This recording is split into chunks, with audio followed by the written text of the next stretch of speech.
क्या आपने कभी सोचा था कि द बॉयज का वो कैरेक्टर जो हमेशा सबको बचाता आया है, जो इस पूरी टीम का दिल है, वो सीजन 5 के ग्रैंड फिनाले से ठीक पहले हमें हमेशा के लिए छोड़कर चला जाएगा। हाँ दोस्तों, अगर आपने द बॉयज सीजन 5 का एपिसोड 7 नहीं देखा है तो काश आप अपनी सीट की पेटी बांध लीजिए, क्योंकि ये बहुत ही गंदा एंडिंग होने वाला है, खास करके हमारे लिए, क्योंकि जो इस एपिसोड में हुआ है उसे पूरे इंटरनेट को हिला के रख दिया है। आज हम बात करेंगे एपिसोड 7 के उस खौफनाक और दिल चीर देने वाले ब्रेकडाउन की, जहां एक तरफ होमलैंडर अमेरिका का नया भगवान बन चुका है और दूसरी तरफ द बॉयज का टीम एक अहम हिस्सा, हमारे फेवरेट कैरेक्टर हमेशा के लिए खत्म हो गया है। तो हेडफोन लगा लो, क्योंकि ये वीडियो बहुत डार्क, ब्रूटल और इमोशनल होने वाला है।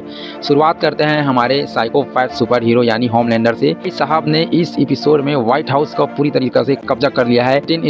एंटिनो स्टार ने इस रोल को इतना खतरनाक बना दिया है कि कभी कभी मुझे डर लगता है कि बंदा असल ज़िंदगी में किस तरह से लेज़र का उपयोग करता होगा, आम लेज़र का ना।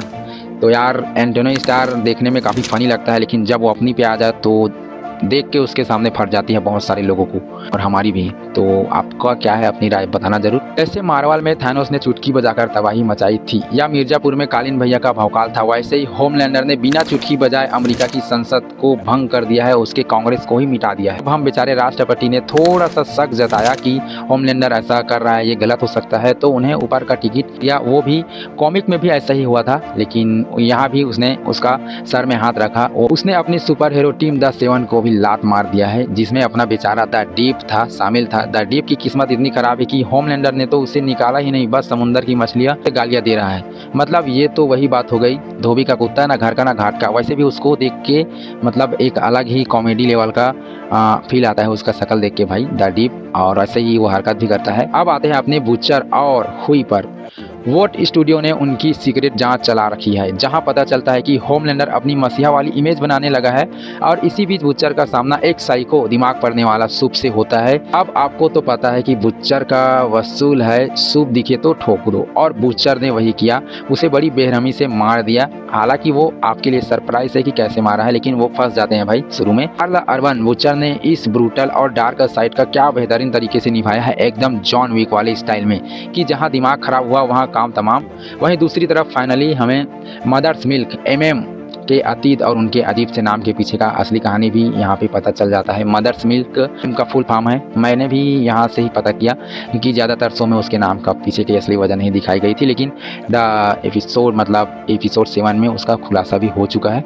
अब आपको पता है कि एमएम का क्या अर्थ है, जो कैरेक्टर को एक गजब की गहराई देता है, लेकिन एरिक काउंट बेस पर चल रहा था। बुच्चर और फ्रेंची एक बेहद खतरनाक एक्सपेरिमेंट कर रहे थे। वो केमिको को एक चलता फिरता रेडिएशन बम बनाना चाहते थे, बिल्कुल सीजन 3 के सोल्जर बॉय की तरह, मतलब लोहा ही लोहे को काटता है। इस काम में उनकी मदद कर रहा था सिस्टर सेज। बेचारी सेज का लव एंगल तो इस एपिसोड में बुरी तरह से फेल हो गया था। वो यहाँ पे लव वाले इमोशनल रोते गाते वाले सिस्टम में फंस चुकी है सेज, लेकिन वो फ्रेंची और केमिको की मदद करने के लिए तैयार हो जाती है, लेकिन काफी मुश्किल में होती है। वो आपको देखना चाहिए एक बार, एपिसोड 7 में नहीं देखी हो तो। कमाल की बात तो यह है कि एक्सपेरिमेंट सक्सेसफुल भी हो जाता है, लेकिन दोस्तों द बॉयज के यूनिवर्स में हर अच्छी चीज का एक बहुत ही भारी कीमत चुकानी पड़ती है, और इस एपिसोड वो कीमत हमारी आंखों में आंसू लाकर वसूली है। वीडियो का सबसे बड़ा, सबसे शॉकिंग और इमोशनल मोड़ तब आता है जब होमलैंडर अचानक वहां लव में पहुंच जाता है। लेकिन यार ये भी कोई अचानक नहीं हुआ था, ये भी एक हिसाब से देखा जाए तो बिली और हुई की गलती थी। बुच्चर वहाँ पे गया और वहाँ पे कुछ काम तो हुआ नहीं, लेकिन बेचारी की लोकेशन खुल गई और होमलैंडर पहुँच गया। तो ये आपको देखना रहेगा, तो इंटरेस्टिंग तो है ही। तो सोचो कैरेक्टर का क्या हाल हुआ होगा। किमको और सिस्टर सेज को बचाने के लिए हमारा प्यारा फ्रेंची अपने जान की परवाह किए बिना होमलैंडर का ध्यान अपनी तरफ खींचता है।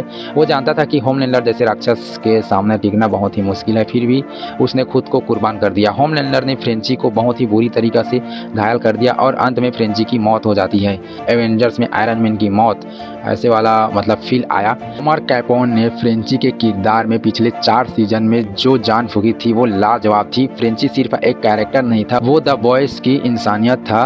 किमिको का दिल था, उसका जान पूरी टीम के लिए एक ऐसा झटका है जिसने उसका जाना पूरी टीम के लिए एक ऐसा झटका है जिससे उबरना नामुमकिन सा लगता है। एपिसोड 7 ने हमें रुला भी दिया, डरा भी दिया और अंदर से झंझोर कर रख दिया। अब सिर्फ एक एपिसोड बचा है सीजन 5 का ग्रैंड फिनाले। क्या बुच्चर और उसकी टीम फ्रेंची की मौत का बदला ले पाएगी? क्या किमिको और सोल्जर बॉय एक नवा अवतार में होमलैंडर को राग करने के लिए रेडी हो पाएंगे, या होमलैंडर सच में इस दुनिया का इकलौता भगवान बन जाएगा? आपको क्या लगता है? आपकी राय, थ्योरी क्या है? मुझे नीचे कमेंट में ज़रूर बताना। क्या स्पॉइलर क्या होता है? क्या अपना एक्सपीरियंस तो आप सबको पता है, ताजमहल है, लेकिन हम लोग देखने जाते हैं कि नहीं ऐसा ही स्पॉइलर?